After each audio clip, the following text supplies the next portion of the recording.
এই যে বন্ধুরা শুনছো, নতুন নতুন রোমান্টিক ভালোবাসার গল্প পেতে ও শুনতে চাইলে আমাদের সাগর অফিসিয়াল চ্যানেলটি সাবস্ক্রাইব করে বেল বাটনটি অন করে দিও। লাইক কমেন্ট করতে মোটেও ভুলবেন না কিন্তু। ধন্যবাদ সবাইকে। স্যার এখন ব্যস্ত আছেন, আপনি কিছুক্ষণ অপেক্ষা করুন। আপনি ওনাকে বলুন যেন দ্রুত নিজের কাজ শেষ করে। আমার ফিরে যেতে হবে তো, এখানে এত বেশি সময় দেওয়া আমার পক্ষে সম্ভব না। ম্যাম প্লিজ কিছুক্ষণ অপেক্ষা করুন। রাগে এবার শরীর কাঁপতে শুরু করলো তৃষার। প্রয়োজন না হলে সে এতক্ষণ কখনোই অপেক্ষা করতো না। নিজের হকের টাকার জন্য এত ঝামেলা পোহাতে হলো তাকে। নতুন বস নাকি দুদিন আগেই এসেছেন, আর সব কিছুর হিসেব গতকাল থেকেই শুরু করেছে। সব বিল দেখছেন বলে তৃষাকে বলা হয়েছিল বিল আরও এক সপ্তাহ পরে পাবে, কিন্তু বিল আজ না পেলে তৃষার ব্যবসা আসমান উঠবে। আর এত জোরেই নিচে পড়বে যে তৃষা সেসব গোছাতেই পারবে না। কেউ দেখা করতে এসেছে, 2 ঘন্টা থেকে অপেক্ষা করছে। শুনেই বিরক্ত হলো সিক্ত। কাজের সময় এসব দেখা সাক্ষাৎ মোটেই পছন্দ নয় তার।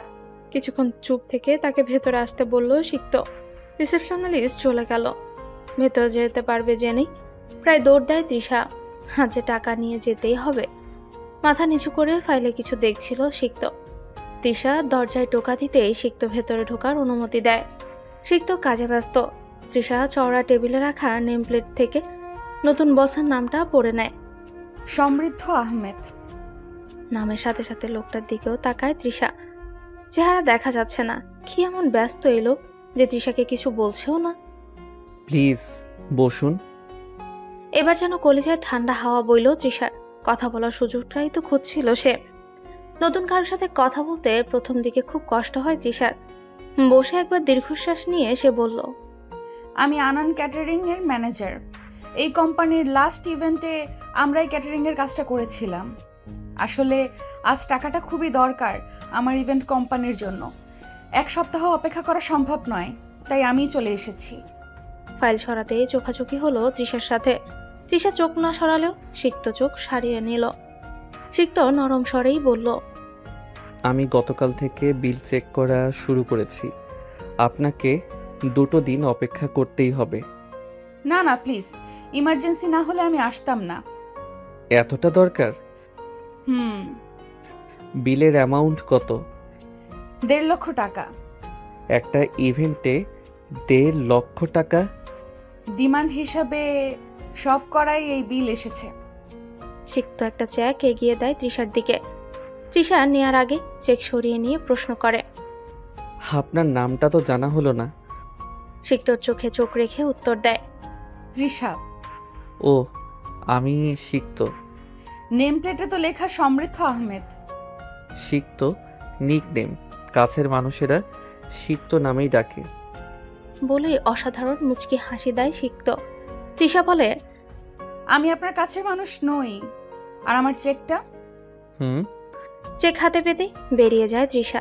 সিক্ত নিজের চেয়ারে বসে বলে, তাকিয়ে থাকতে আজও পারলাম না।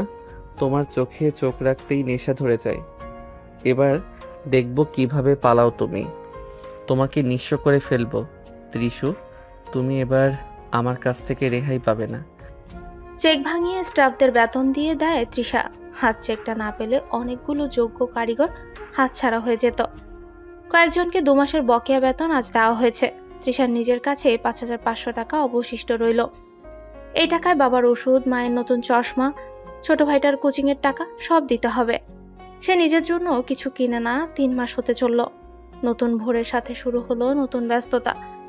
তৃষা ঘুম থেকে উঠতেই তার মা সুচিতা ঘরে ঢুকে বলেন, তৃষা মা, আমার মায়ের এই শাড়িটা তোর অনেক পছন্দ তাই না মা? আজ এই শাড়িটা তোমাকে পরাবো আমি। পরে নে জলদি, আর হালকা মেকআপ করে নিস কেমন? মা, ঝুট করে শাড়ি পরতে বলছো কেন? পরে নে না মা। এইসব করে সময় নষ্ট করতে পারবো না মা। অফিসে যেতে হবে, অনেক কাজ পড়ে আছে। আমি তোর অফিসে কল দিয়ে বলে দিয়েছি আজ তুই যেতে পারবি না, ওরা সামলে নিবে। তুমি কি আমাকে বলবে কি চাইছো তুমি? নিজের ছেলে সহ তার পরিবার বসে আছে, তোকে দেখতে এসেছে। তৃষার হৃৎপিণ্ড লাফিয়ে উঠল যেন। ভয়ে কেমন করে যেন এক প্রকার মনের অলিতে গলিতে দৌড়াতে লাগলো। হুট করে কে বা আসবে, আর আসলে এভাবে এত সকাল সকাল? সুচিতার সবুজ রঙের জামদানি শাড়িটা খুব পছন্দের তৃষার। সাথে ম্যাচিং করে সবুজ রঙের কাচের চুড়িও পরে নিল সে। বাম পাশে সিথি করে কোমর অব্দি চুলগুলো ছেড়ে দিল। গলায় পি লেখা সোনার চেনটা তো আছেই। কানে ছোট্ট সবুজ রঙের ঝুমকো পরে নিজের সাজ কমপ্লিট করে নিল। আয়নায় নিজেকে সে দেখে নিজেই মুগ্ধ। তৃষার মা মেয়ের ঘরে ঢুকেই দেখেন তৃষা এখনো মেকআপ করেইনি। তিনি তৃষাকে জোর করে হালকা মেকআপ করতে বাধ্য করায়। তৃষা মুখে ফেস পাউডার, চোখে আইলাইনার আর ঠোঁটে লিপ বাম দিয়ে তৈরি হয়ে যায়। তার মনের মধ্যে একটাই প্রশ্ন, কে এসেছে? মাথা উঁচু করে তাকানোর সাহস পাচ্ছে না তৃষা। তৃষাকে অনেকগুলো প্রশ্ন জিজ্ঞেস করলো একটা মহিলা, অর্থাৎ ছেলের মা, কিন্তু কোনো উত্তরই দিল না তৃষা। কিছুক্ষণ পরে ছেলেটা বলল, ওর সাথে আমি একা কথা বলতে চাই। কণ্ঠটা শুনেই কেঁপে উঠল তৃষা। শেষ রক্ষার হচ্ছে না বুঝাই গেল। যাও তৃষা। তৃষা একাই হাঁটতে শুরু করে। ছেলেটা পিছু নেয় তৃষার। তৃষা ঘরে ঢোকার পরেই ছেলেটা ঘরে ঢুকে দরজা লক করে দেয়। তৃষাকে পিছু ঘুরতে না দেখে ছেলেটা বলে, অনেক হয়েছে তোমার করা রোমান্টিক নাটক আর মেলোড্রামা সিনেমা দেখা। আমার পক্ষে আর এসব দেখা সম্ভব না। মা বাবাকে সাথে নিয়ে এসেছি। বিয়েটা আমি আজই করব। তুমি আমার কাছে অনেক কিছুই তো পাও, সেগুলো ইন্টারেস্ট সহ ফেরত দিব ত্রিশু। তৃষা ঘুরে দাঁড়ায়, চোখে তার উপচে পড়া পানি। তুমি আমার জীবনে ফিরে আসতে চেও না প্লিজ। তোমাকে সামলানোর মতো ধৈর্য আমার আর নেই। প্লিজ সিক্ত, তোমার মা বাবাকে নিয়ে চলে যাও। কথাটা শুনে রেগে গেল সিক্ত। সে দ্রুত এসে তৃষার গাল চেপে ধরে বলে, তোকে পর্যাপ্ত পরিমাণ শাস্তি না দিয়ে আমি শান্ত হব? তোকে বলেছিলাম না মা বাবাকে নিয়ে যেদিন তোর বাড়িতে আসবো সেদিনই তোকে বিয়েও করব, মনে আছে তোর? আজ সেই দিন। তুই চিন্তা করিস না, সব কিছু রেডি করেই এসেছি আমি। সিক্ত লাগছে আমার। লাগুক, তোর ব্যথায় এখন আর ব্যথিত হয় না সিক্ত। সে এখন খুশি হয়, অনেক বেশি খুশি। সিক্ত প্লিজ আমাকে বিয়ে করো না, আমাকে আমার মতো থাকতে দাও। তোকে শাস্তি না দিয়ে সিক্ত এবার কিছুতেই ছাড়বে না।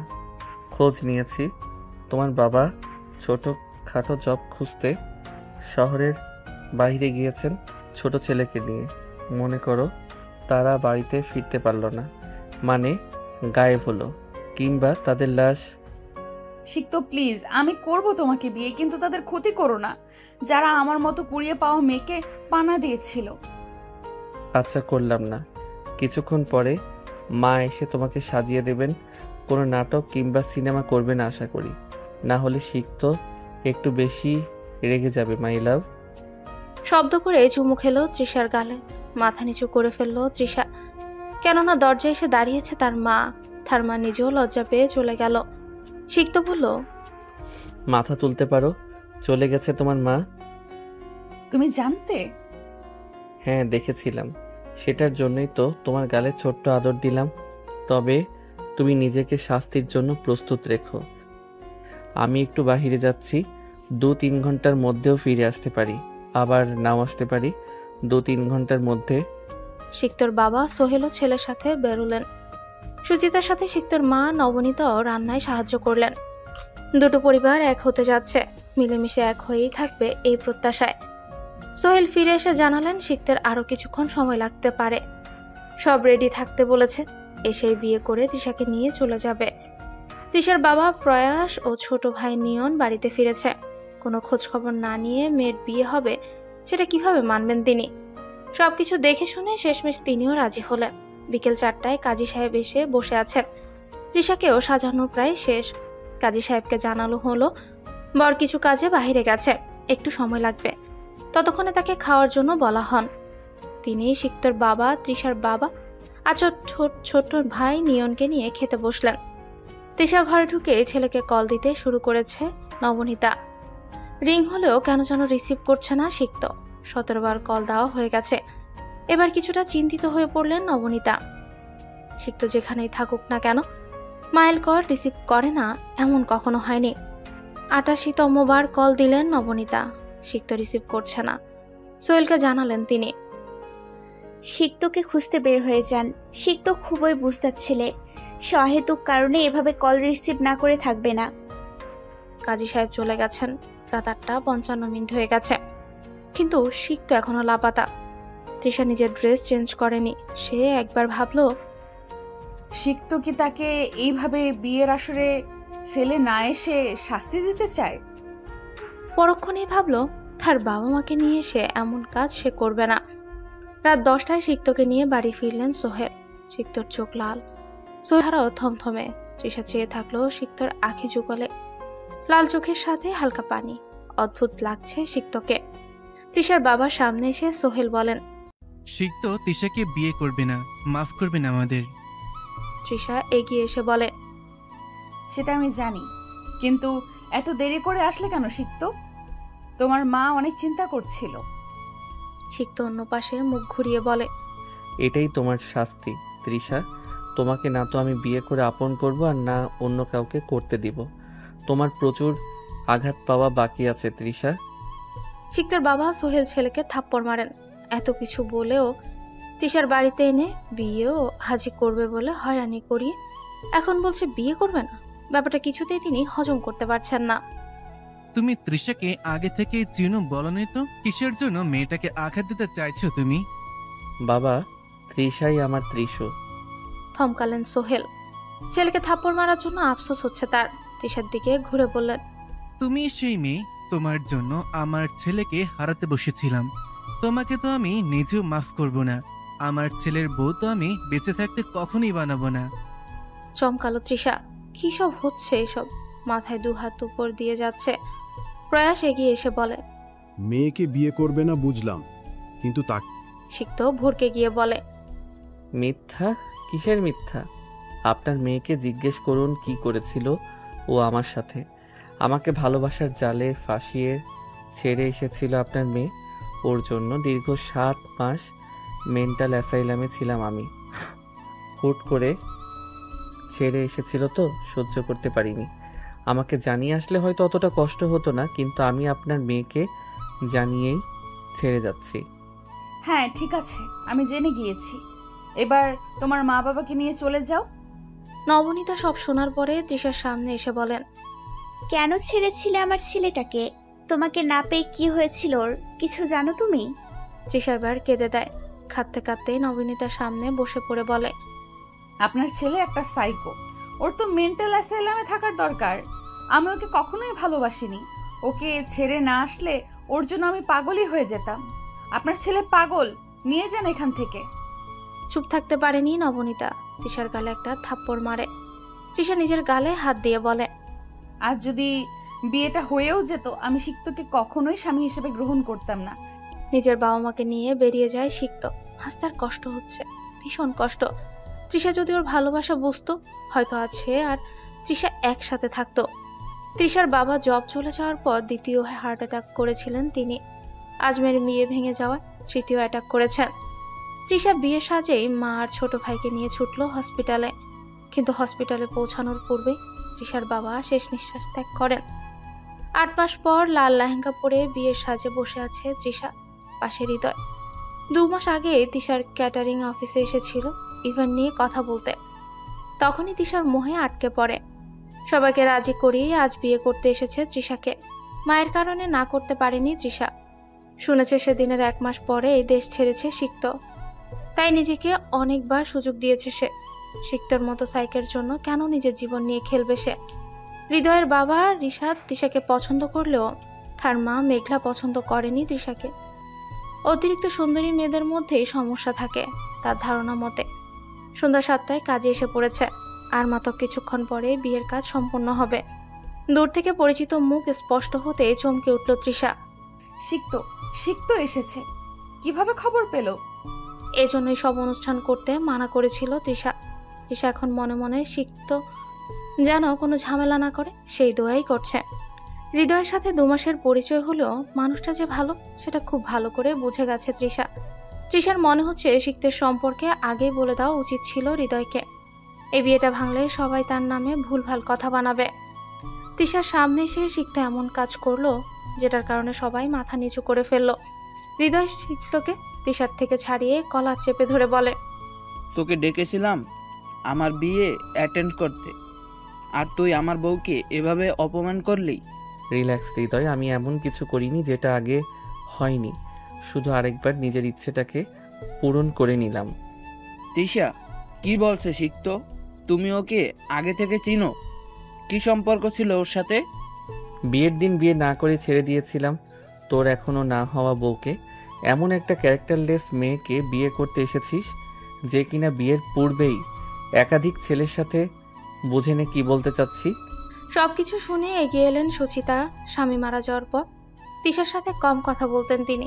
হাজমের এত অপমান সহ্য হচ্ছে না তার। সামনে এসে সিক্তর গালে একটা থাপ্পড় দিয়ে বলে, তোমার সাহস দেখে অবাক হচ্ছে আমি। এতটা জঘন্য হতে লজ্জা করছে না তোমার? মানলাম তৃষার কারণে কষ্ট পেয়েছো তুমি, কিন্তু তুমি তো তৃষাকে আর চাও না। অন্য কোথাও বিয়ে কেন করতে দিচ্ছ না? আন্টি, না আমি তৃষাকে বিয়ে করব আর না ওকে অন্য কারো হতে দিব। আমি তৃষাকে বিয়ে করব সিক্ত। হৃদয়ের দিকে রেগে তাকালো সিক্ত। হৃদয়ের মা এসে সবার সামনে বলল, আমার ছেলে তো এই মেয়ের রূপে পাগল হয়েছে, আমরা তো হইনি। আমি আগেই বলেছিলাম এই মেয়ে আমার সুবিধার ঠেকছে না। এই মেয়ের সাথে কিছুতেই আমার ছেলের বিয়ে আমি দিব না। কিন্তু মা। হৃদয়কে কিছু বলতে না দিয়ে সবাইকে নিয়ে বেরিয়ে গেলেন মেঘলা। এখানে এখন উপস্থিত আছে তৃষার বাড়ির আশেপাশের মানুষেরা। সিক্ত তৃষার বিয়ে ভেঙে চলে যাওয়ার জন্য হাঁটা শুরু করতেই একজন বৃদ্ধ লোক সিক্তর সামনে এসে বলে, এত সহজে তুমি বেরিয়ে যেতে পারবে না। একটা মেয়ের বিয়ে ভেঙে তুমি পার পেয়ে যাবে ভাবছো? আমাদের এলাকার একটা মেয়ের নাম বদনাম করে এভাবে চলে যেতে পারবে এত সহজে? লোকটার কথা শেষ হতেই সিক্তকে ঘিরে ধরলো এলাকাবাসী। সিক্ত তৃষাকে বিয়ে করতে নারাজ, কিন্তু এলাকার মানুষেরা সিক্তকে ছাড়ছেই না। তৃষা সিক্তকে সাহায্য করার জন্য রাজি হয়েছে। সুচিতাও মানা করেনি। একটাই মেয়ে, তার বিয়ে কতবার ভাঙতে দেখবে সে? কাজী সাহেবকে যেতে দেওয়া হয়নি। উনি বসেই ছিলেন এতক্ষণ যাবৎ। সিক্তকে জোর করে তৃষার সাথে বসানো হলো। কাজী সাহেব সিক্তকে তার নাম জিজ্ঞেস করলেন। সিক্ত নাম বলতে চাইল না। তৃষা কাজীকে সিক্তর নাম বলল, সমৃদ্ধ আহমেদ। তো তুমি নিজেই আমাকে বিয়ে করতে চাও? ঠিক আছে, তাই হবে। আমি তোমাকেই বিয়ে করব। আমার কাছে রেখেই তোমার জীবন নরকে পরিণত করব। তুমি প্রতিটা মুহূর্ত মৃত্যু কামনা করবে। তুমি চিন্তা করো না, আমি তোমাকে মিথ্যা হলেও ভালোবাসি। তুমি আমার জীবন নরক বানিয়ে দিও, আমি তোমার জীবন নরকে জ্বালাবো। বলুন কবুল। সিক্ত চোখ বন্ধ করে গভীর শ্বাস টেনে বলে, কবুল, কবুল, কবুল। মা, আপনি কি সমৃদ্ধ আহমেদকে স্বামী হিসাবে গ্রহণ করেছেন? বলুন কবুল। কবুল, কবুল, কবুল। আলহামদুলিল্লাহ। সুচিতার কাছে পানি মুছে তৃষাকে বলে, তোর জন্য স্বামীর সংসার সহজ হবে না, কষ্ট করে হলেও মানিয়ে নিস। সিক্তর সাথে তৃষাকে বিদায় দেয়া হলো। তৃষার বিয়ে ভাঙতে এসে এভাবে ফেসে যাবে ভাবতে পারেনি সিক্ত। নিজের উপরেই রাগ হচ্ছে তার। অন্য উপায়ে কি বিয়েটা ভাঙা যেত না? প্রায় আধা ঘন্টা ড্রাইভ করার পর গাড়ি থামালো সিক্ত। তৃষা প্রায় ঘুমিয়ে গিয়েছিল। সারাদিনের ব্যস্ততার কারণে ক্লান্ত সে। ব্রেক করার ঝাঁকুনিতে ঘুম উড়ে গেছে তৃষা। সে ঘুমন্ত কণ্ঠে বলল, কি হলো? তোমার বাড়ি তো অনেক দূরে, জঙ্গলের পাশে কেন থামলে? তোকে সিক্ত কখনোই নিজের বাড়িতে নিয়ে যাবে না। মাঝ রাস্তায় ফাজলামি করো না তো। বাকি পথ আমি ঘুমিয়েই যাব, চলো এখন। বলেই তৃষা চোখ বন্ধ করে শরীর এলিয়ে দেয় সিটে। সিক্ত প্রচন্ড রেগে যায়। এই মেয়েটাকে তার এখন সহ্যই হচ্ছে না। গাড়ি থেকে নেমে তৃষার পাশের দরজা খুলে টেনে নামায় সিক্ত। তৃষা অনেক বেশি ক্লান্ত ছিল। সিক্তর হুট করে টেনে বের করায় রাস্তায় পড়ে যায় সে। বাম হাতের তালুতে ছিলেও যায়। তৃষা চিৎকার করে বলে, তুই আগে অর্ধেক পাগল ছিলি, এখন পুরোটাই হয়ে গেছিস। এইভাবে টানার কি ছিল? তোর জন্য ব্যথা পেলাম। বলেই তৃষা নিজের বাম হাতের তালুতে ফু দিতে থাকে। সিক্ত সেটা দেখে দ্রুত পানির বোতল বের করে তৃষার হাতে পানি ঢেলে দেয়। তৃষা চিৎকার করে উঠে। ছিলে যাওয়া অংশে পানি দেয়া হলে সেটা লবণ দেওয়ার মতো জ্বলে।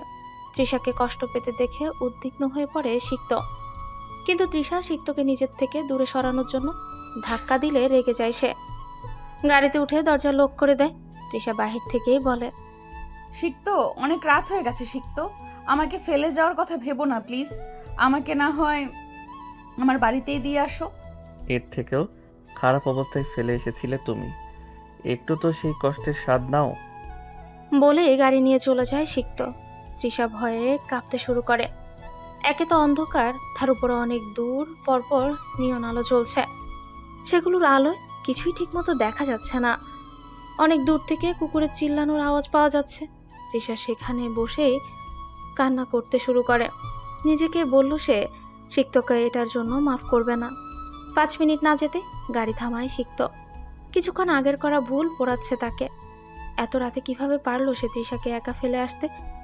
মোবাইলটা হাতে নিয়ে দেখলো 11টা 9 মিনিট, সাথে 58টা মিসড কল। নবনীতা আর সোহেল কল দিয়েছিল। সিক্ত মোবাইল রেখে গাড়ি ঘুরায়। কোন দিকে যাবে বুঝতে পারছে না তৃষা। সিক্ত এমন করবে জানলে বিয়ে করতো না সে। বাড়ির ভেতরের শাস্তি আলাদা, আর এভাবে এত রাতে রাস্তায় ছেড়ে দেওয়াটা আলাদা। একটা মেয়ে এভাবে রাস্তায় ঘুরতে থাকলে অ্যাক্সিডেন্ট হতেই পারে। নিজের উপরেই রাগ হচ্ছে তৃষার। রাস্তার দুপাশে ঘন ঘন গাছ। একটা মোটা চওড়া গাছের শিকড়ের কাছে চুপটি মেরে বসলো তৃষা। রাস্তায় হেঁটে বেড়ানো ঠিক হবে না ভেবে সিক্ত যেখানে ছেড়ে গিয়েছিল সেখান থেকে 10 গজ দূরত্বেও যেতে পারেনি তৃষা। সিক্ত সেখানে এসে তৃষাকে খুঁজতে লাগলো। আশেপাশে কেউ নেই, সুনসান রাস্তা। সিক্ত নিজের উপরই প্রচন্ড রাগ হচ্ছে। তৃষাকে সে ঘৃণা করে দেখালেও ভেতরে থাকা ভালোবাসা এখনো অক্ষত। সিক্ত চিৎকার করে বলতে লাগলো, ত্রিশু, তুমি কোথায়? তৃষা। তৃষা সিক্তর চিৎকার শুনে উঠে দাঁড়ায়, কিন্তু সিক্তর করা ব্যবহারে কথা মনে পড়তে আবারও বসে পড়ে। ডাকতে থাকুক সিক্ত, যাবে না সে। অনেকক্ষণ যাবৎ আশেপাশে খুঁজেও যখন তৃষাকে সে পেল না, তখন পুরোই উন্মাদের মতো শুরু করলো সে। আশেপাশে হন্যে হয়ে খুঁজতে লাগলো। সিক্তকে এমন অবস্থায় দেখে ভয় লাগতে শুরু করে তৃষার। সিক্ত নিজেকে কন্ট্রোল করতেই পারছে না। বোঝা যাচ্ছে সে চেষ্টা করছে। তৃষার আশেপাশে সিক্ত আসতেই নিজেকে আড়াল করে নিচ্ছে সে। সিক্ত অন্য পাশে জঙ্গলের মতো দিকটার দিকে এগোতেই তৃষা চিৎকার করে বলে, সিক্ত। সিক্ত পিছু করে তৃষাকে দেখে ছুটে এসে জড়িয়ে ধরে। তৃষা নিজেকে ছাড়ানোর চেষ্টা করে ব্যর্থ হলো। সিক্ত বলতে লাগলো, কোথায় ছিলে তুমি? তুমি ঠিক আছো তো? আমি তো ভয়ই পেয়ে গিয়েছিলাম। তৃষা ধাক্কাতেই থাকলো, কিন্তু নড়াতে পারলো না সিক্তকে। কিছুক্ষণ পর তৃষাকে ছেড়ে দিয়ে হাত টেনে গাড়িতে বসালো সিক্ত। নিজেও গাড়িতে বসে বাড়ির উদ্দেশ্যে রওনা হলো। তুমি কি ভেবেচিন্তে বিয়েটা করছো? হ্যাঁ বাবা। মোটেও না, ওনাকে আমার প্রতিবেশীরা ধরে বিয়েটা দিয়েছে। বাড়িতে তৃষাকে নিয়ে আসলে সোহেল আর নবনীতা সিক্তের সাথে তৃষাকে দেখে অবাক হয়। তৃষা ছিল বিয়ের সাজে। সিক্তর বাবাকে বোঝাচ্ছিল সে নিজের ইচ্ছেতে বিয়েটা করেছে, কিন্তু তৃষা পাশে থাকায় সিক্তর মিথ্যা বলে নিজেই সত্যটা বলে দেয়। সোহেল আর নবনীতা দুজনই তৃষাকে পছন্দ করেন না, কিন্তু বিয়ে তো হয়ে গেছে, তাই নবনীতা তৃষাকে সিক্তের ঘরেই নিয়ে যায়। সোহেল সিক্তকে নিয়ে সোফায় বসে। যেহেতু বিয়েটা হয়েই গেছে, তাই সোহেল সিক্তকে বলে, আমি ওই মেয়েকে তোমার সাথে বিয়ে দিয়ে কখনোই তোমার বউ বানাতাম না, কিন্তু এখন যখন বিয়েটা করেই ফেলেছো, তাই আমি চাইবো তুমি নিজ দায়িত্ব পালন করবে। তৃষাকে তুমি তোমার জীবনে কবুল করেছো, মানে সে এখন তোমার দায়িত্ব। নিজের দায়িত্ব থেকে পালানোর চেষ্টা করবে না। পালানোর হলে কি আর এত কিছু করে ওকে বিয়ে করতাম নাকি? সিক্তর কথাটা তেমন যেন অদ্ভুত শোনালো। সে যেন নিজের ইচ্ছেতেই বিয়েটা করেছে, কেউ জোর করেনি। মানে? এই যে বিয়ে করব না বলেও আবারও ওকে বিয়ে করতে হলো। বুঝলাম না তোমার কথা। না বাবা, তেমন কিছু না, আমি বরং ঘরে যাই। বলেই নিজের ঘরের দিকে যেতে লাগলো সিক্ত। নবনীতা বের হলে সিক্তর সাথে দেখা হলেও কথা বলল না। সিক্ত কিছু না বলে ঘরে ঢুকে তৃষা খাটে বসেছিল। সিক্ত তৃষার সামনে সে দাঁড়ায়। তৃষাও সিক্তের দিকে তাকালো। সিক্ত কিছুক্ষণ গম্ভীর মুখ করে দাঁড়িয়ে থেকে হাসতে শুরু করে। সিক্তের হাসি ভালো ঠেকলো না তৃষার। সে উঠে অন্য পাশে যেতে চাইল, কিন্তু সিক্ত তৃষার হাত ধরে বলল, আর কত পালাবি? আমি ক্লান্ত। তোর শাস্তি শুরু হবে কাল থেকে। হৃদয়কে বিয়ের জন্য হ্যাঁ বলেছিলি, ভাগ্যিস হৃদয় আমার বন্ধু, ওর জন্য আর আতিকুর চাচার জন্য অবশেষে তোকে পেলাম। হৃদয় তোমার বন্ধু বুঝলাম, কিন্তু আতিকুর চাচা তো আমার প্রতিবেশী, তারা হৃদয়ের জন্য আমাকে পেলে মানে? আমি হৃদয়কে তোর কাছে পাঠিয়েছিলাম। তুই ভাবলি কি আমি তোকে অন্য কারো হতে দিব? সব সাজানো ছিল, শুধু মাঝখান থেকে প্রয়াস আঙ্কেল নিজের জীবন হারালেন। আমাকে বিয়ে করার হলে প্রথমবার বিয়েটা ভাঙলে কেন? ওটা তোর শাস্তি শুরু হওয়ার প্রথম ডোজ ছিল। সেই ডোজ হিসাবে বাবাকে কেড়ে নিলে? আঙ্কেলকে তো আর আমি মারিনি। তবে হ্যাঁ, যদি কখনো প্রয়োজন হতো আমি সেটাও করতাম। আমাকে যেতে দাও সিক্ত। হ্যাঁ হ্যাঁ, যাও, চলে যাও। তৃষা তাকালো সিক্তের দিকে। বোঝা যাচ্ছে রেগে আছে, কিন্তু সিক্ত যখন বলেছে চলে যাও, এখন গেলে সিক্ত আটকাবে না। কিন্তু এত রাতে বের হওয়াও ঠিক হবে না।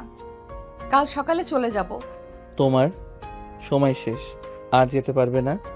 তোমাকে বিয়ে করব বলে আগেই তোমার জন্য কাপড় এনে রেখেছিলাম। যাও, চেঞ্জ করে আসো। তৃষা চেঞ্জ করতে চলে গেল। এদিকে সিক্ত হৃদয়কে কল দিয়ে বলল, ধন্যবাদ তোকে। সেদিন যদি তুই পলকের ছবি না দিতি, আমি হয়তো ওকে হারিয়েই ফেলতাম। আর জেলাস না তো, পছন্দের জিনিসটা দিয়ে দিলাম। হ্যাঁ, সেটার জন্য টাকাও তো কম নিসনি। আতিকুর চাচাকে ওনার অংশ দিয়েছিস তো? হ্যাঁ দিয়েছি। কল কেটে দিল সিক্ত। তৃষা সিক্তের কাছে এসে বলল, সিক্ত, তুমি হৃদয়কে টাকা দিয়ে কিনেছিলে, আর আমি বোকার মতো হৃদয়কে বিশ্বাস করলাম। সিক্ত তৃষার দিকে ঘুরে ওর গাল চেপে ধরে বলে, অন্য কাউকে বিয়ে করার কথা ভাবছিলি কি করে তুই? তোর সাহস দেখে অবাক হয়েছি আমি। তোকে খুন করতে ইচ্ছে করছে আমার। তৃষা অনেক কষ্টে সিক্তের হাত নিজের গাল থেকে সরায়, তারপর বলে, আমি তোমাকে কখনোই ভালোবাসিনি সিক্ত, আমাদের ভার্সিটিতে। থাক, ওইসব কিছু শুনতে চাই না এখন। আমি ঘুমাবো। আমার কথাটা তো শোনো। এখন ইচ্ছে নেই। তৃষাকে হালকা ধাক্কা দিয়ে সরিয়ে অন্য পাশে চলে গেল সিক্ত। বিছানায় বসেই বলল, হয়তো তোমার অভ্যাস এখনো পাল্টাতে পারোনি, কিন্তু লাইট দেয়া থাকলে আমার ঘুম হয় না। লাইট অফ করে দিও। বলেই শুয়ে পড়ল সিক্ত। তৃষা কিছুক্ষণ সিক্তকে দেখে নিজেও শুয়ে পড়ল। অনেকক্ষণ পর লাইট অফ করলো। কান্নার আওয়াজে ধরফড়িয়ে উঠল সিক্ত। উঠে দ্রুত লাইট অন করে দেখে তৃষা ফুপিয়ে ফুপিয়ে কাঁদছে। তৃষাকে বসিয়ে জিজ্ঞেস করলো, কাঁদছো কেন ত্রিশু? আমার ভয় লাগছিল, অন্ধকার সহ্য করতে পারি না, মনে হয় কেউ আছে। হ্যাঁ আছেই তো আমি, এতে মনে হওয়ার কি আছে আজব? সেটা না তো, ভূতের। সিক্ত চোখ বড় বড় করে তাকালো। তৃষার মতো মেধাবী ছাত্রী ভূতের ভয় পায়? ভাবতেই হেসে ফেললো সিক্ত। হাসতে হাসতেই বলল, তুমি ভূতে বিশ্বাস করো? না, করি না, কিন্তু তবুও ভয় লাগে। সিক্ত এবার চেহারার গাম্ভীর্যতা এনে বলে, সিম্প্যাথি পাওয়ার জন্য এসব নাটক করা বন্ধ করো। আমি তোমাকে শাস্তি দেওয়ার জন্য এনেছি, নিজেকে শাস্তি দেওয়ার জন্য নয়। তাই চুপচাপ শুয়ে পড়ো। বলেই সিক্ত লাইট অফ করতে ওঠার সময় তৃষাকে ওকে চেপে ধরলো। তাই তো লাইট অন করেই রাখলো সিক্ত। তৃষা সত্যি বলছে নাকি নাটক করছে এই মুহূর্তে বোঝা যাচ্ছে না, ইচ্ছে করছে না বুঝতে। সিক্ত শান্ত স্বরে বলল, কি চাচ্ছ তুমি? লাইট অন থাক প্লিজ। আচ্ছা ঠিক আছে, তবে শুধুমাত্র আজকের জন্য। কাল থেকে এইসব নাটক সিক্ত সহ্য করবে না। তৃষা মনে মনে বলল। তৃষাও কাল থেকে এই বাড়িতে থাকবে না। রাত 3টায় অনেক চেষ্টা করেও ঘুমোতে পারেনি সিক্ত। তৃষা গভীর ঘুমে আচ্ছন্ন। তাই উঠে লাইট অফ করে শুয়ে পড়ল সিক্ত। সিক্ত ওঠো প্লিজ, দেখো ইলেকট্রিসিটি নেই। তোমার মোবাইলের ফ্ল্যাশ লাইট অন করো প্লিজ। তুমি তো ঘুমিয়েছিলে, কিভাবে জানলে ঘরে আলো নেই? আমি বুঝতে পারি, ছোট থেকেই এমন। 2 মিনিট না যেতে সিক্তকে ডাকতে শুরু করে তৃষা। উঠে লাইট অন করলো সিক্ত। হাজার ঘুম হবে না বুঝতে পারলো, তাই চোখ বন্ধ করেই থাকলো।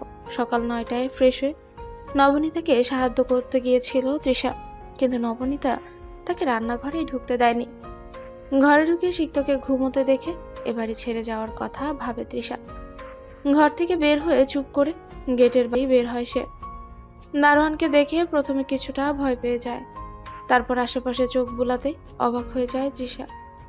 গত রাতে খেয়াল করেনি সে লাল গোলাপ দিয়ে ভরা বাগান।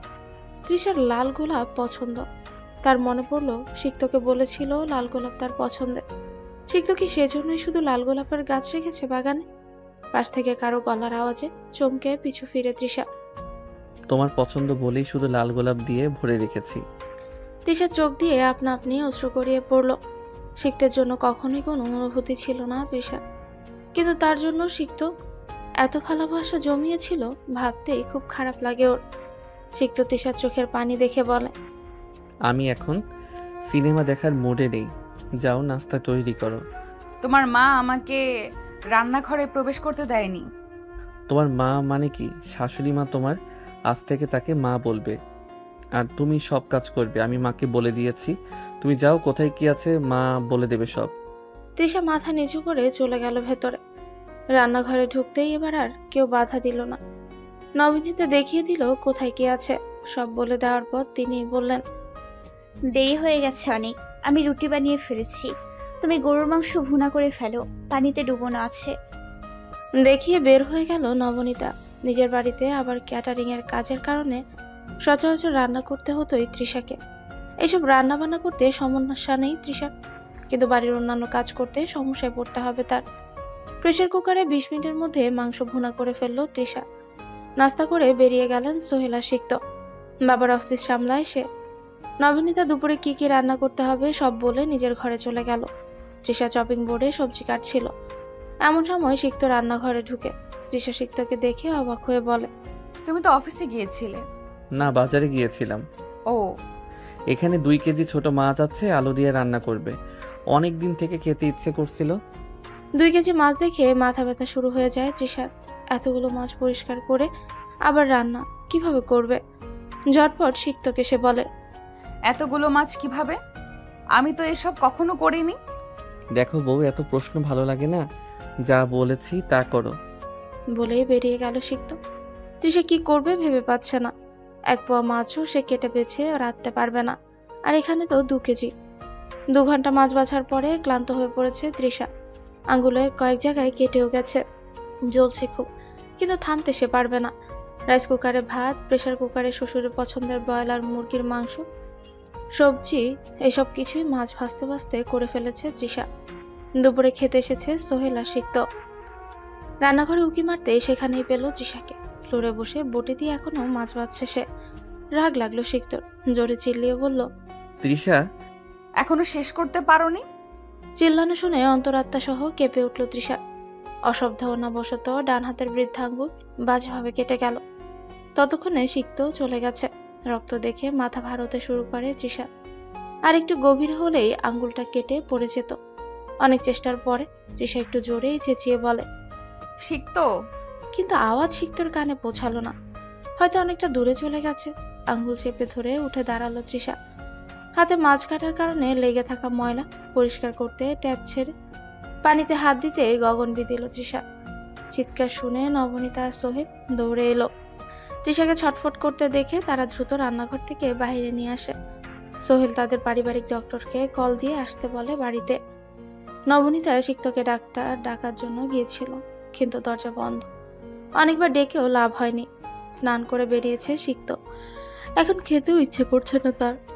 গোসল করে ভালো লাগছে বিদায় বিছানায় শরীরটা এলিয়ে দেয়। ডক্টর নাফিস সোহেলের বন্ধু, সাথে পারিবারিক ডক্টর। তৃষার হাতে সুন্দর করে ব্যান্ডেজ আর পেন কিলার দিলেন, কিছু ওষুধও দিয়ে গেলেন। তৃষাকে অন্য একটা রুমে আরাম করার জন্য নিয়ে যাওয়া হয়। 4 ঘন্টা ঘুমানোর পরে উঠেছে সিক্ত। নিজেকে সতেজ লাগছে বলে ঘর থেকে বেরোয়। নবনীতা নিজের ঘরে আরাম করছিল। তৃষাকে খুঁজে না পেয়ে চিল্লাতে শুরু করে সিক্ত। সিক্তের ভয় হয় তৃষা পালিয়ে গেল না তো। সিক্তের আওয়াজ শুনে দৌড়ে বেরোতে যে দেয়ালে খুব জোরে ধাক্কা লাগে তৃষা। আবারও সেই বৃদ্ধাঙ্গুলেই লেগে যায়। ব্যান্ডেজটা রক্তে লাল হয়ে যায়। আঙ্গুল চেপে ধরে সিক্তের সামনে আসতেই সেটা দেখে সিক্ত অস্থির হয়ে তৃষাকে ঘিরে ধরে বলতে লাগে, কিভাবে ব্যথা পেলে? এত রক্ত কেন? খুব কষ্ট হচ্ছে না? কিভাবে হলো বলো আমাকে। বলতে বলতে তৃষার হাতে কপালে কয়েক দফা চুমু এঁকে দেয়া হয়ে গেছে। তৃষা নিজেকে শান্ত রেখে বলে, মাছ কাটতে যেয়ে। কে বলেছে ওইসব করতে? কেন করতে গিয়েছিলে? সব সময় নিজের মন মর্জি মতো চলো কেন? দেখো হাত কেমন রক্তে মেখে গেছে। চলো এটা চেঞ্জ করে দেই। তৃষা স্থির হয়ে গেল। 2 কেজি ছোট মাছ এনে বাঁচতে দিয়ে বলেছে কে করতে বলেছে।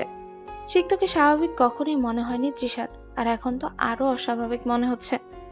এটা কি? এটাকে জাতা বলা হয় প্রাচীনকালে, মানে এখনো অনেক জায়গায় এটাই গম, ভুট্টা এইসব পিষে আটা তৈরি করা হয়। আমাদের রুমে এনেছো কেন? তুমি তো অসুস্থ, তাই এখানে নিয়ে এলাম।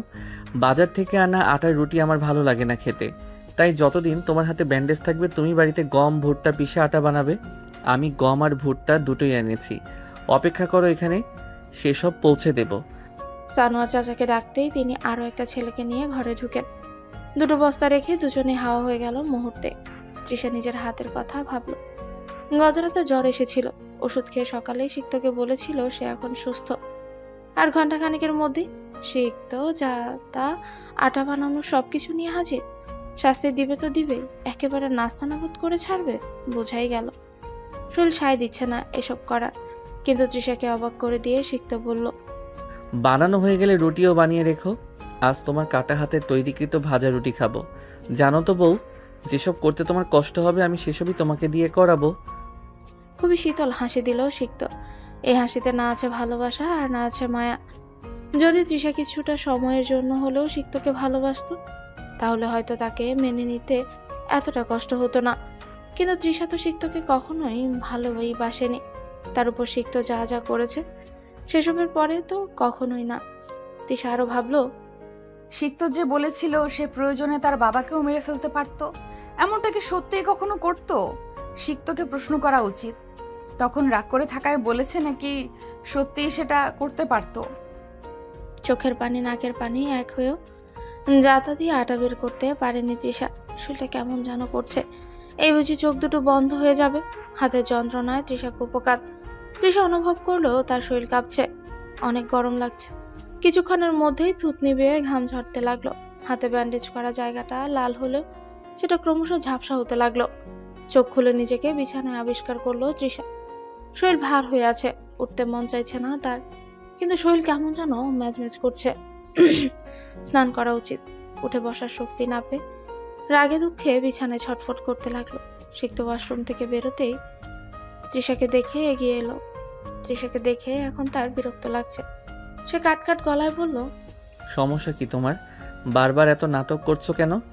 কথা বলতেও বেশ কষ্ট হচ্ছে বলে। তৃষা শান্ত স্বরে আস্তে করে বলে, আমি আবার কখন নাটক করলাম? এই যে বারবার অসুস্থ হয়ে যাওয়ার নাটক। এটা নাটক? তা নয় তো কি?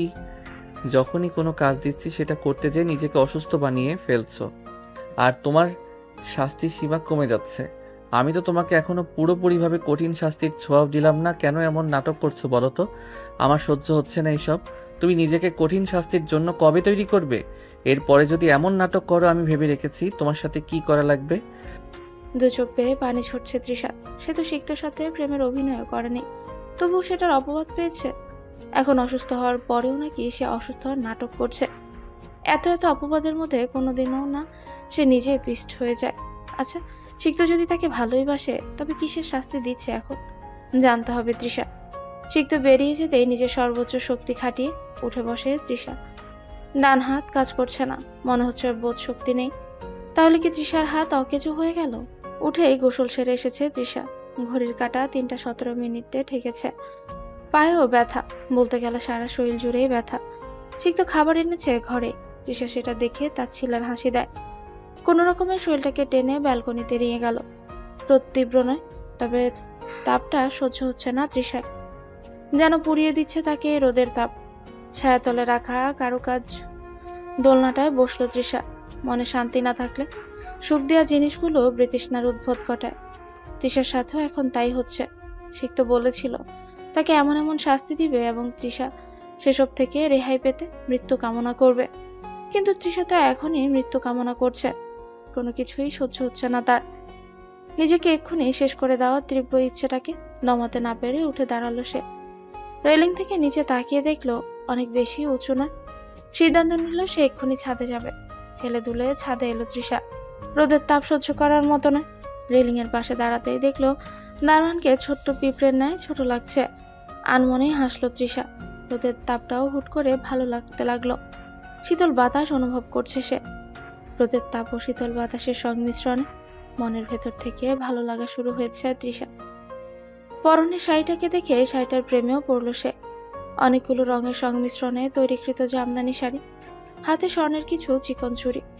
ছাদের মাঝখানে রাখা সুন্দর কারুকাজ করা টুল নিয়ে রেলিং এর পাশে রাখলো তৃষা। সেই ঢিলের উপরিভাগে ফোম দেয়া। পানির পিপাসা পেয়েছে, কিন্তু নিচে যেতে ইচ্ছে করছে না। টুলে উঠে দাঁড়ালো তৃষা। উপর থেকে নিচে তাকাতে মাথাটা ঝিমুনি অনুভব করলো। তবু আজ সবই ভালো লাগছে। রুমে ওয়াশরুমে তুষাকে না পেয়ে রেগে গেছে সিক্ত। সে বুঝতে পারল তৃষা অসুস্থতার অভিনয় করে শাস্তি থেকে বাঁচার উপায় খুঁজছে, কিন্তু সিক্ত এটা হতে দেবে না।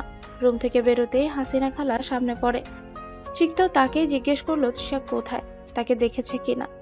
হাসিনা খানা জানালেন তৃষাকে ছাদে যেতে দেখেছেন তিনি। শুনেই সিক্ত সমস্ত শক্তি খরচ করে দৌড়ে ছাদে উঠে থমকে দাঁড়ায়। তৃষাকে রেলিং এর অতটা কাছে তা আবার টুলে দাঁড়িয়ে থাকতে দেখে সিক্ত রাগের জয় পৌঁছে গেল। দৌড়ে গিয়ে তৃষার হাত টেনে নামিয়ে থাপ্পড় মারতে তৃষা ছিটকে ছাদের রেলিং এ ধাক্কা লেগে নিচে পড়ে যায়। সিক্তের শরীর কাঁপছিল। সিক্তকে অবাক করে দিয়ে তৃষা হাসতে লাগলো। হাসতে হাসতে এসে বলল, তোমাকে শান্তিই তো দিতে চাচ্ছি আমি। আমার জন্য নাকি তুমি অনেক কষ্ট করেছো, অনেক কষ্ট পেয়েছো, তোমাকে সব কষ্ট থেকে মুক্তি দিয়ে দিব। আমারও ভীষণ কষ্ট হয় জানো, তুমি ধোকা দিলে আর বাবা চলে গেলেন, তুমি বিয়ে ভাঙলে আর আমি শাস্তি পেলাম। মা আমার সাথে কথা বলে না জানো তুমি। আমি কি দোষ করেছিলাম সিক্ত?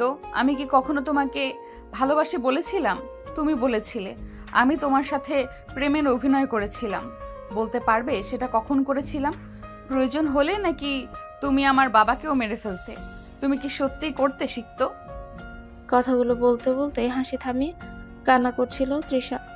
সিক্ত হাঁটু মুড়িয়ে বসে বলে, তুমি কোনো অভিনয় করনি তৃষু, তোমার দোষ ছিল আমাকে না বলে পালিয়ে আসা। আমি তো তোমাকে ভালোবাসতাম আর তুমি এটা জানতেও, তাহলে কেন এসেছিলে?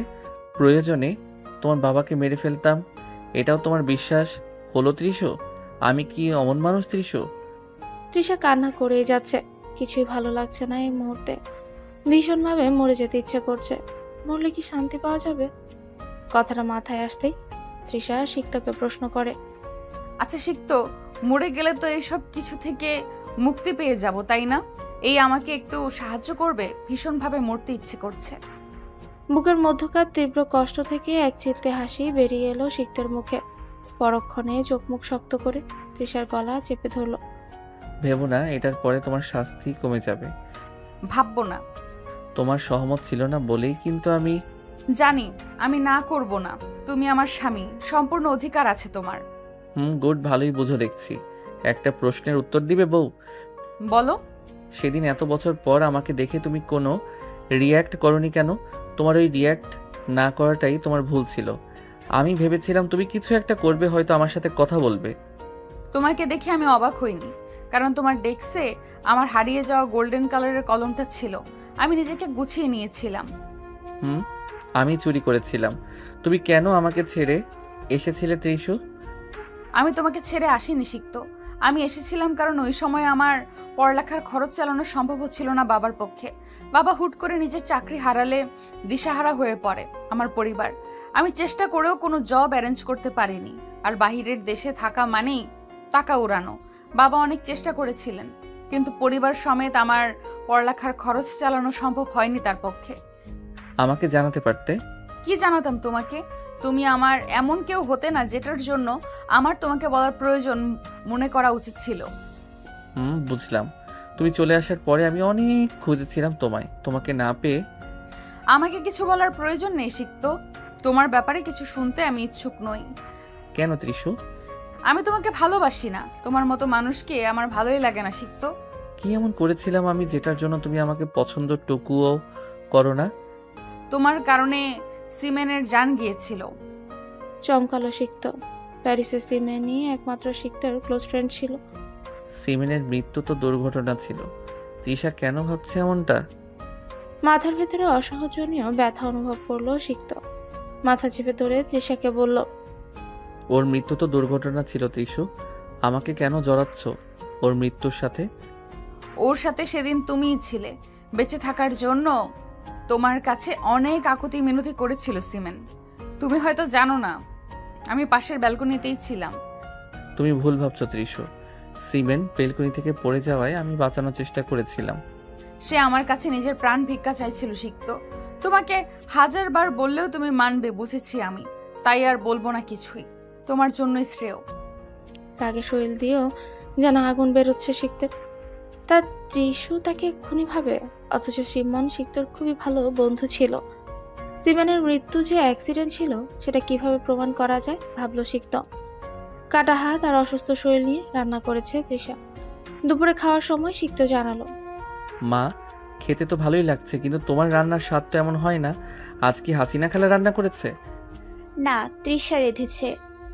তৎক্ষণাৎ খাওয়া ছেড়ে উঠে দাঁড়ালো সিক্ত। তৃষা তখন একটা বলে কিছু নিয়ে আসছিল। তৃষা দেখে বলল, এখনই রুমে আসো, কথা আছে তোমার সাথে।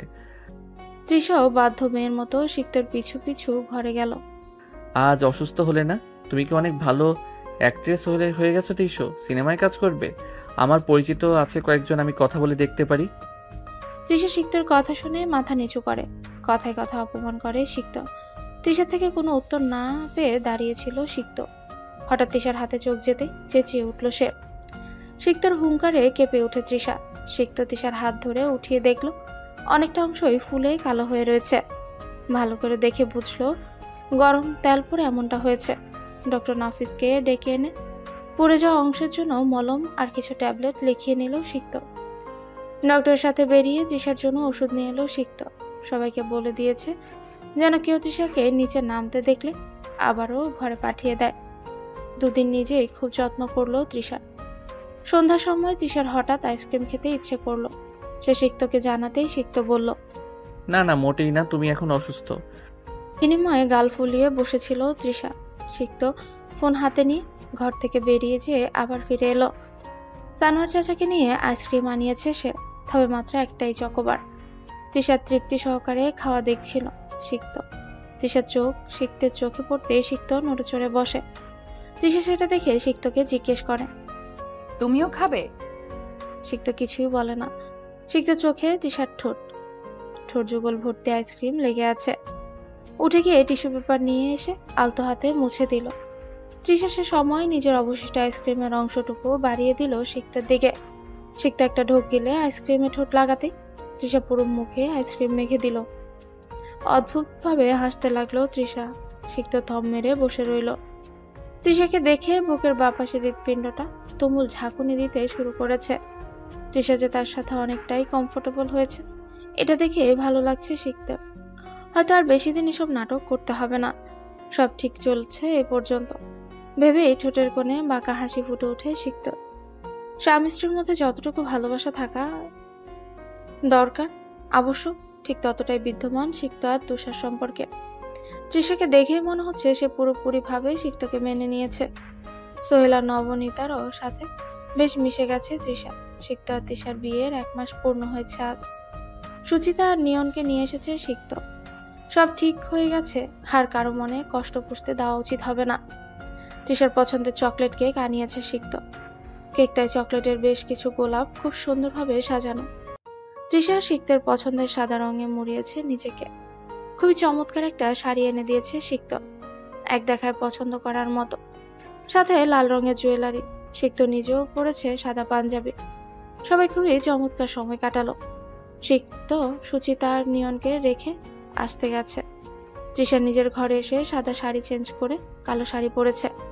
এখন অপেক্ষা সিক্ত ফিরে আসার। সিক্ত বাড়িতে এসেছে ডিরেক্ট নিজের ঘরে।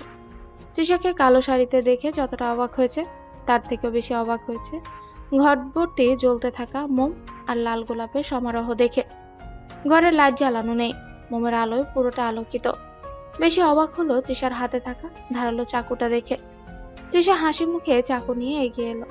সিক্তর হাত ধরে বিছানায় বসিয়ে হাতে চাকুটা সিক্তর গলার আশেপাশে ঘোরাতে লাগলো। তৃষার মনে কি চলছে বোঝা যাচ্ছে না। অনেকক্ষণ যাবৎ ওমর হওয়ার পর সিক্ত রেগে গিয়ে বলে, যদি খুব বেশি ইচ্ছে করে তো মেরে ফেলো। বলার সাথেই তৃষা চাকু চেপে ধরলো সিক্তর অধর যুগলে। ধারালো দিকটায় সিক্তের অধরে ঠেকানো। সিক্তর চেহারা দেখে বোঝা যাচ্ছে সে সবে বিরক্ত। হুট করে তৃষা বলে, যদি বলি ভালোবাসি, তুমি খুব বেশি অবাক হবে কি সিক্ত? বেডসাইড টেবিলে থাকা মোমবাতিটা সম্পূর্ণ গলে পড়ে যাচ্ছে। আগুন নিভু নিভু। বাকি সবকটা মোমবাতি নিভে গেছে। কালো শাড়িটা স্থান পেয়েছে ফ্লোরে। তৃষার হ্যাচকি মেশানো কান্নার কারণে কিছুক্ষণ পরপর সিক্ত, একেবারে ন্যাকা কান্না কাঁদবে না, সব দোষ তোমার ছিল, তুমি আমাকে রাগিয়ে দিয়েছিলে।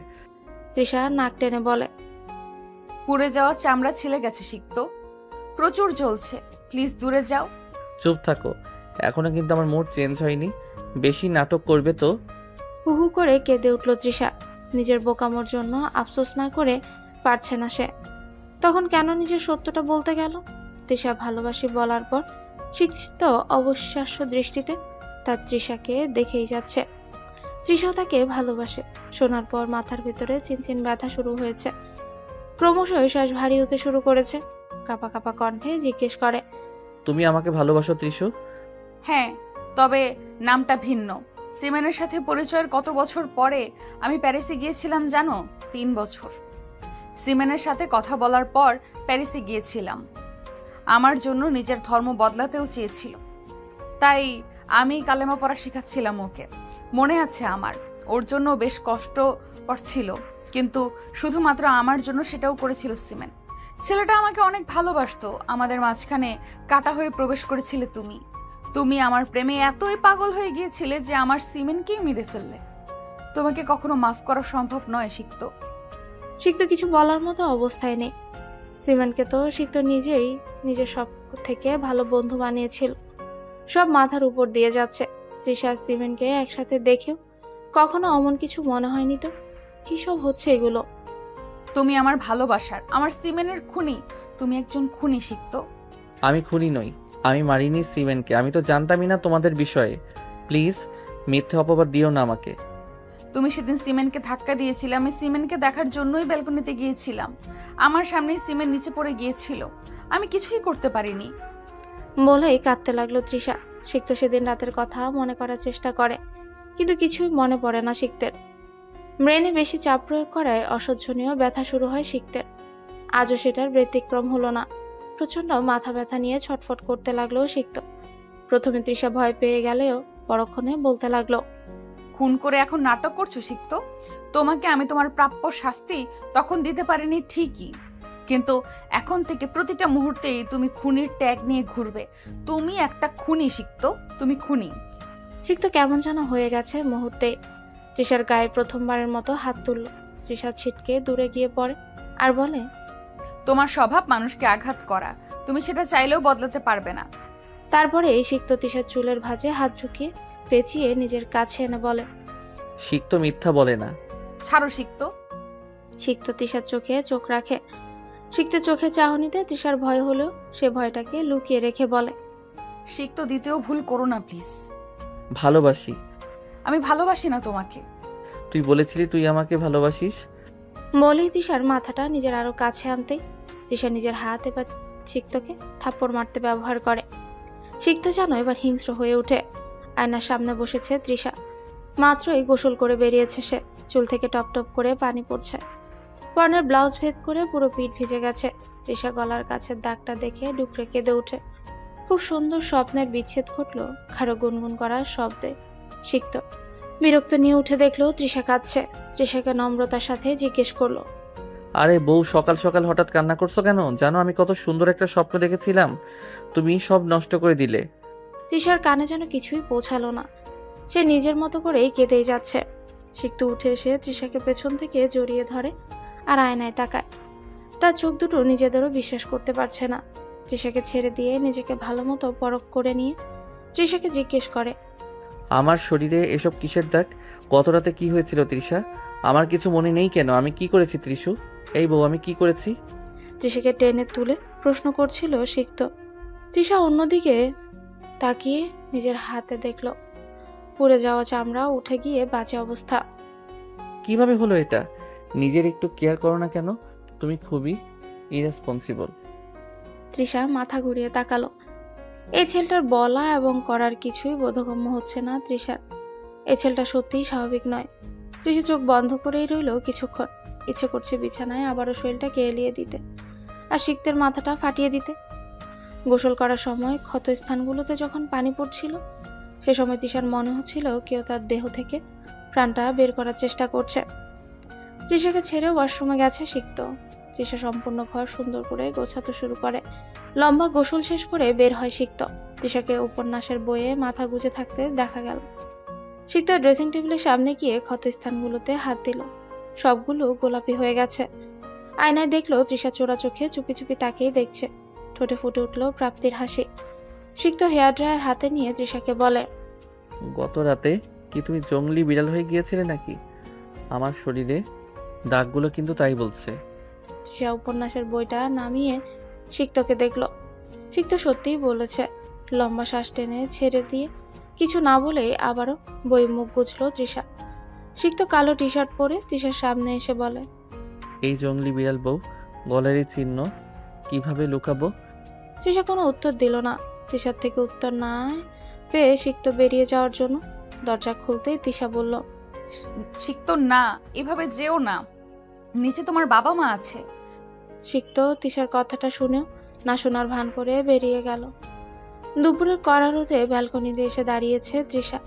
তার জীবনে হওয়া অনাকাঙ্ক্ষিত সব ঘটনা মনে করার চেষ্টা করলো। পেছনে কারো উপস্থিতি টের পেয়ে চোখ বন্ধ করলো সে। ডান হাতে টান অনুভব করে কারো বুকে গিয়ে পড়ল। তৃষার বাম গালে হাত। খুবই ব্যস্ত ভঙ্গিতে সে বলল, তুমি এমন কড়া রোদে কেন দাঁড়িয়েছো জঙ্গলি বিড়াল বউ? দেখো শরীর কেমন গরম হয়ে গেছে, তুমি খুবই পচা, নিজের যত্ন নাও না। সিক্তর বুকে মাথা রাখলো তৃষা। কি করবে সে? নিয়তিকে মেনে নেওয়া ছাড়া কি অন্য কোনো রাস্তা আছে? কিন্তু সিমেনের কথা যে বারংবার মনে পড়ে যায়।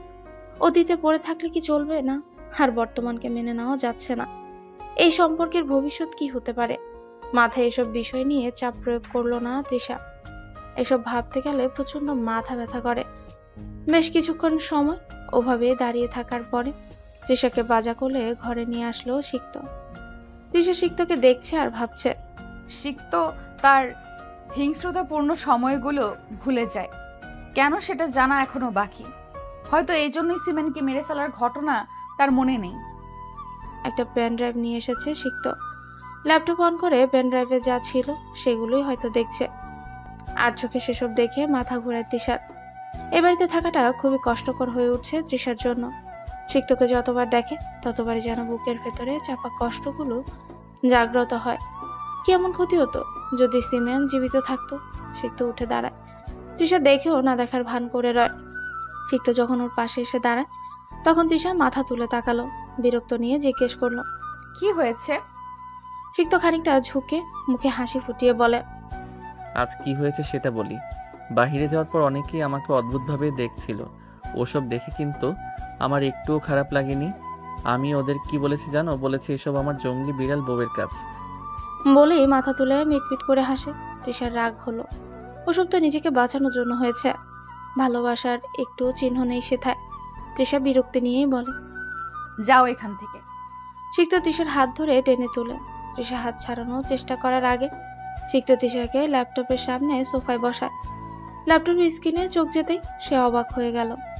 বহু বছর পরে সিমেনকে দেখলো সে।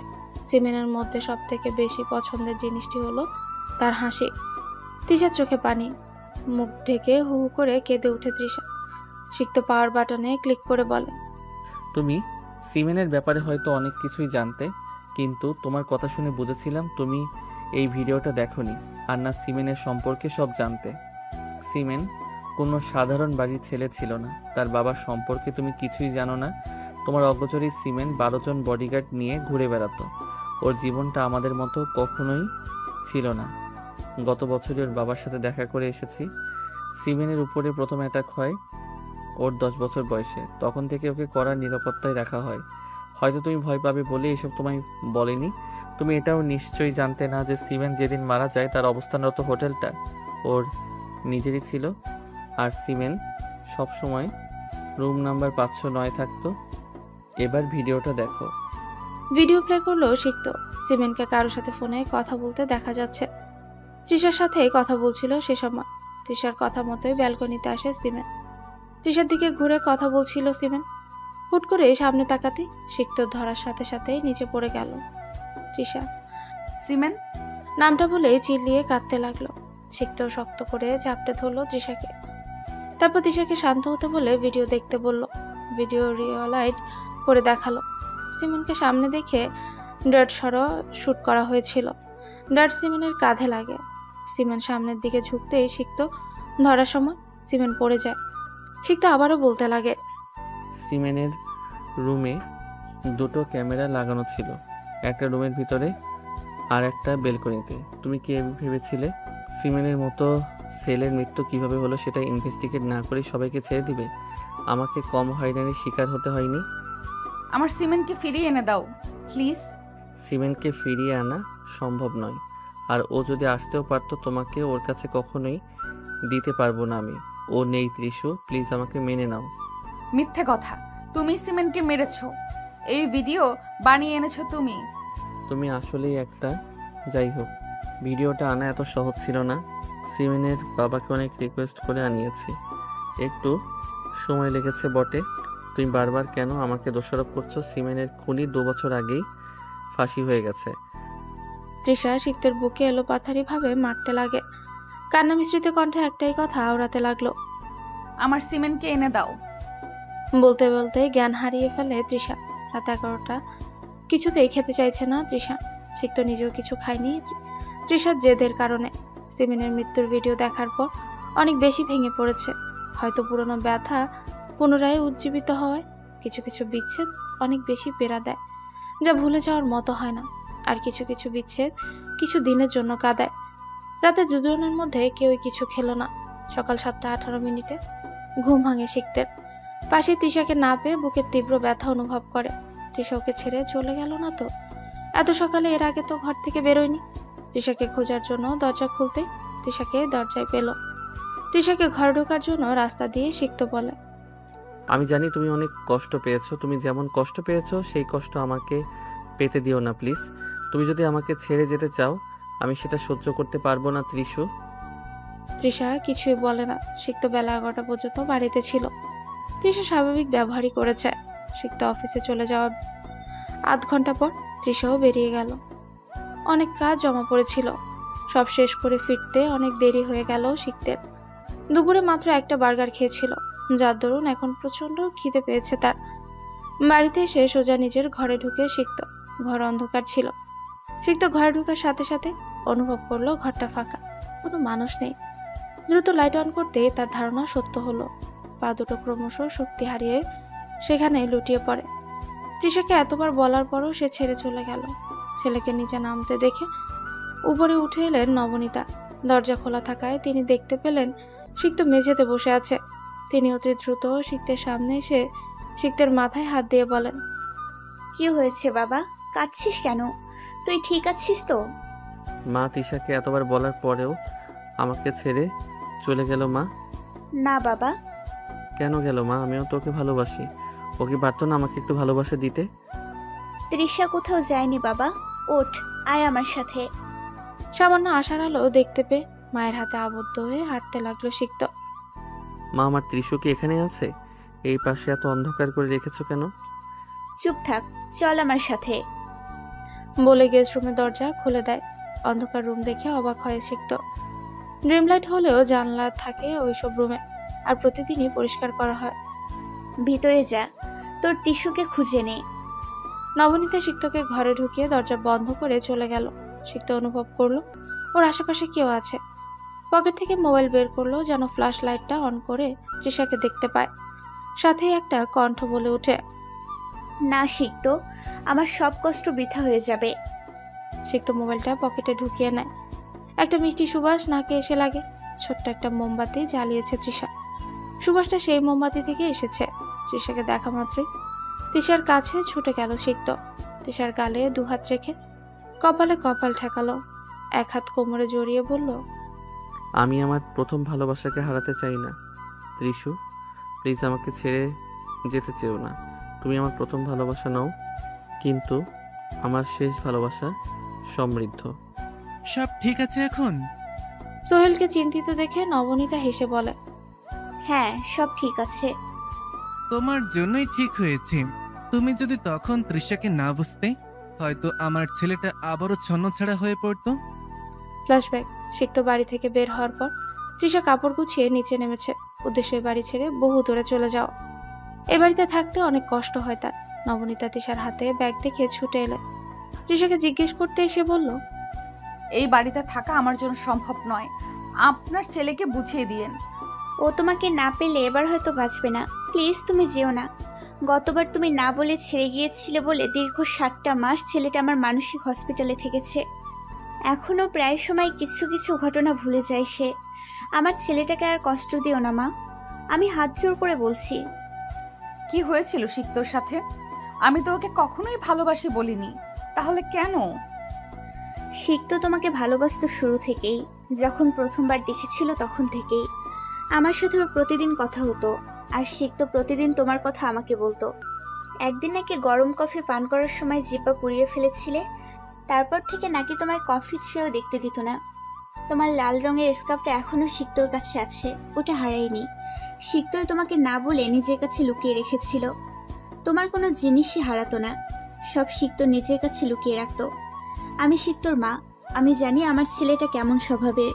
তৃষা মা আমার, আমি তোমাকে নিজের মেয়ের মতো ভালোবাসা দেব। তুমি আমার ছেলেটাকে ছেড়ে যেও না।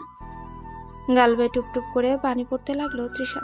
এতটা স্বার্থপরতা দেখানো ঠিক হবে না।